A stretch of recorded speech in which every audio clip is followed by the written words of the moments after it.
आम्ही तारीख घ्यायला आलो होतो। तारीख आम्हाला भेटलेली आहे।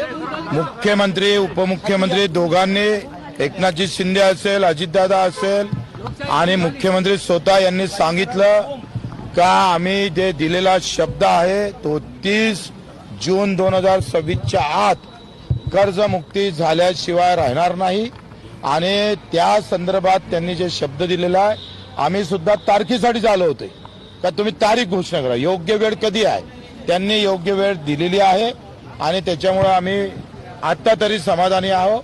बाकीच्या सगळ्या संदर्भात त्यांचा आम्ही आभार मानतोय। मेंढपाळाच्या बाबतीत सुद्धा त्यांनी जागा देण्याचं कबूल केलं, साऱ्यासाठी, आमच्या अपंग दिव्यांगासाठी, बाकी मुद्द्यासाठी सगळ्या चर्चा होणार आहे। प्रत्येक मिनिस्टर सोबत चर्चा होईल। ग्रामपंचायत कर्मचाऱ्याच्या वसुलीच्या अटीबाबतही निर्णय झालेला आहे, या संगणक परिचालकाबाबतही निर्णय झालेला आहे। बाकी अधिक विषय मला वाटतं आमचे सगळे नेते मंडळी आपल्या